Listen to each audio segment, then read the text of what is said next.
Hello, everyone. So today I'm going to be discussing my spiritual altar and some ideas for yours. So let's go ahead and get started. I recently cleaned and reorganized everything on my altar. Here, I have some eucalyptus oil. You can find it at Indian grocery stores. You can apply this to parchment. You can also apply this directly above your lip, your top lip. Don't get it in your mouth for kind of a heightened state. You can also, burn it as an incense as well, but that's just pure eucalyptus oil. Right here, I have a lot of talismans, so I have some cord here that I use for basically, making pendants wearable or even kind of mojo bags wearable. I have some rings here. So these are some of the rings that I have here. I've charged all these rings. This one is my ring of eyes for extra perception and connection to Haster. This one is kind of just a ring of power. It's got a red gemstone in there, and this is kind of a runic ring I have. This is a paten with the yellow sign on it for working with Haster. And of course, I have a couple enamel pieces, one with a chaos star and one with the yellow sign that I actually made myself. This is also a patent made out of clay and copper particles, and I basically formed it out of clay, stamped it with kind of like a Sith pendant, and baked it. And I put blood on this to empower it, and I grab it and I hold it for extra power or carry it around in my pocket. This is some road opener herb or herb mix. So I add this to whenever you're using road opener herb or oil. It's basically to break through something that is in the way, and that's kind of how I use it in my spells and when I'm burning it. Got a little bit of I blessed this kind of lucky coin. This is actually a coin. It's made out of brass, but it's from a design from American Gods. I liked it so much I ordered one and I blessed it and charged it actually with my blood and my former partner's blood. So I have a lot of little selenite, and I'm gonna drop one. I have a lot of little selenite rods here. I use these to kind of connect candles. If I'm going to charge a space, I'm kind of charging my black mirror, keeping it potent. And I have a number of 7-day candles here. If you buy them from the grocery store, they're probably not going to burn for 7 days, but they will burn for a number of days. So they're still useful. And let's go ahead and go to some other stuff here. Grave dirt. I know where and when I gathered this. I kind of have it in the back of my head. Some more grave dirt in here from a different place. This is Santa Muerte blessed Cologne. Whenever I need extra protection, I kind of spray that on the front of my shirt. I have a number of oils here. Fast luck oil. Really spicy. It's got cinnamon in it, I think. So it kind of spices up and brings the spirits forward, and it makes things happen faster, especially if you pair it with a saint like Saint Expedite or someone like that. Crown of Success oil, you can just really add this to anything just for a little extra success in your work. Another Crown of Success, I just keep a lot of that. It's by Art of the Root. You can get it on Amazon. This is some Cauli oil. Whenever I'm working with Cauli or the Divine Feminine, I might employ this oil. I don't have an oil burner right now, but I did in the past. I don't really use oils in oil burners anymore. Road opener oil. And some frankincense. I burn a lot of frankincense incense, and this is frankincense oil.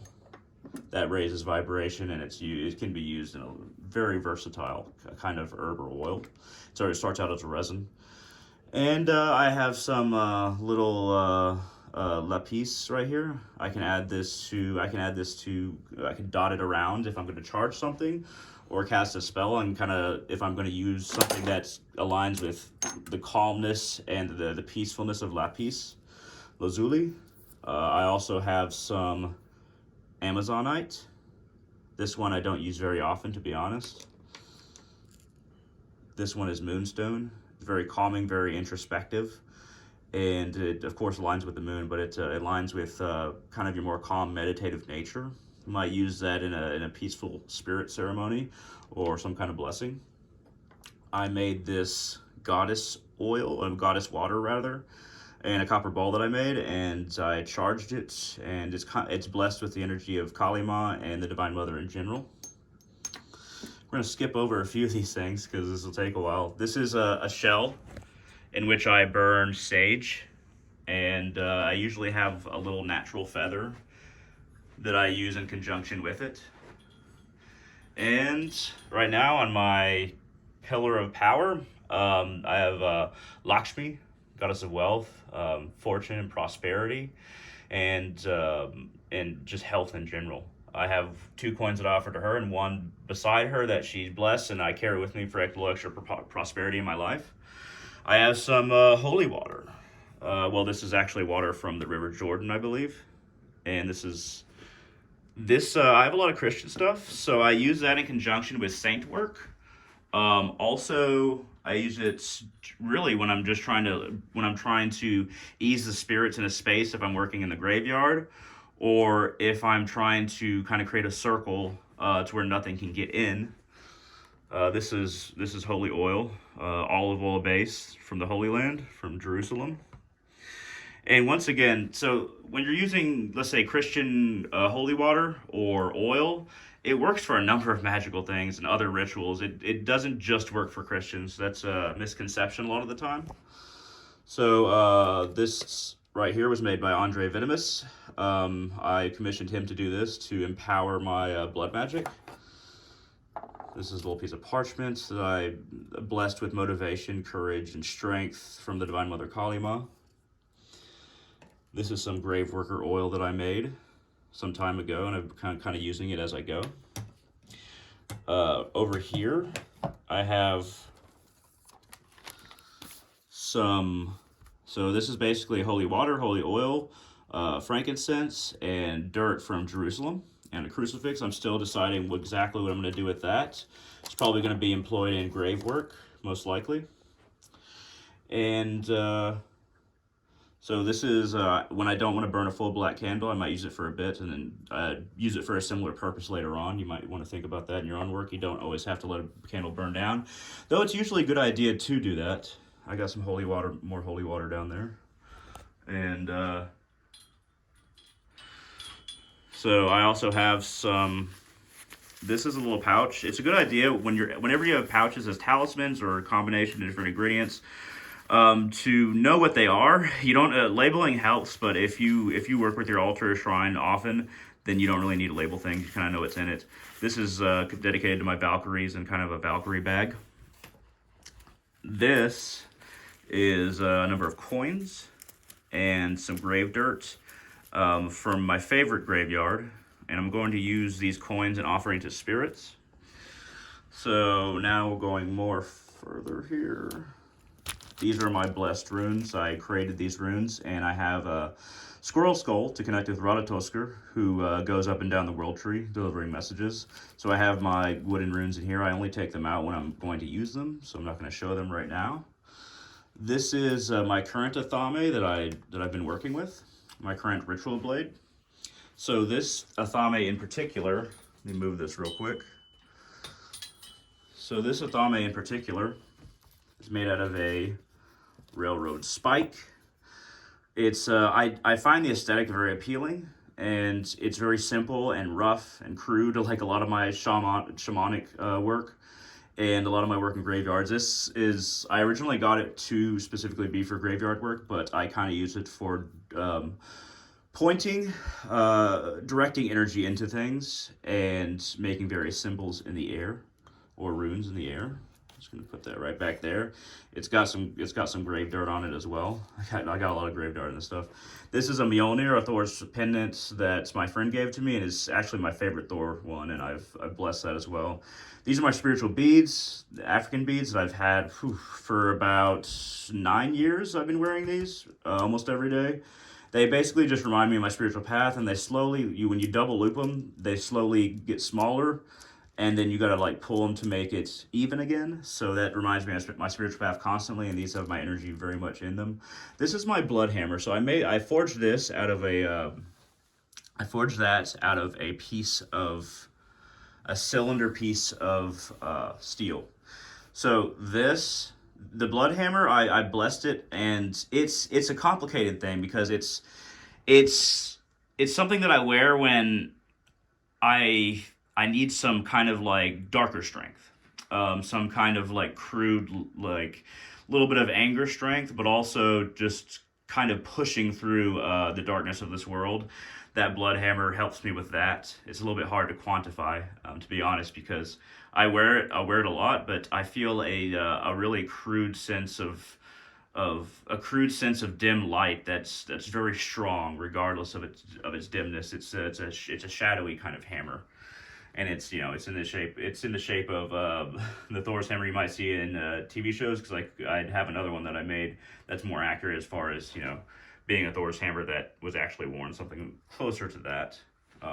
That is my Shiva Linga. That's always nearby on my altar. I work with Shiva. That it connects me with Shiva. That's another my pillar of power. So I call this my pillar of power. I blessed it with my own blood. This I also blessed my own blood, made it out of clay, and then also cut pieces of silver and made a chaos kind of a chaos sun on the top of it. I grasp that in my palm when during rituals, when I'm trying to either store energy or receive energy from it. That is an Ankh cross right there with a copper ball in its head. The symbolism is very dense there. The Ankh cross is a symbol of immortality. I use it, I carry it by the loop in a lot of my rituals, and that copper ball, it gives it a vibrational brain, and that's why I keep that in the Ankh cross loop. So that's some black agate there. I carry that in one pocket a lot of the time, and then that's some tiger's eye. I carry these in conjunction nowadays. That's some selenite, and that's a selenite tower. I use selenite a lot. It doesn't have a nature in and of itself as much as it is a tool for transferring energy, in my opinion. And that is a ceramic cat that I got from a graveyard after making offerings to the spirit, of course, years ago. This is my little Athena, and if you've seen my channel before, I'm kind of going over some stuff that I've covered before, but I've revamped a lot of this, and it's everything's positioned just perfectly. So I'm just kind of going over things. I hope y'all don't mind. That's a labradorite slab, and that's a little statue of Athena that I carved from a hunk with a stone grinder from a hunk of marble from a little hunk of marble from the Parthenon. I didn't get it myself, but I was gifted it.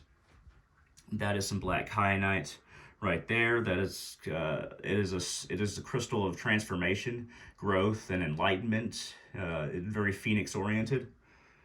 I have some quartz there. Those that actually used to all be one crystal.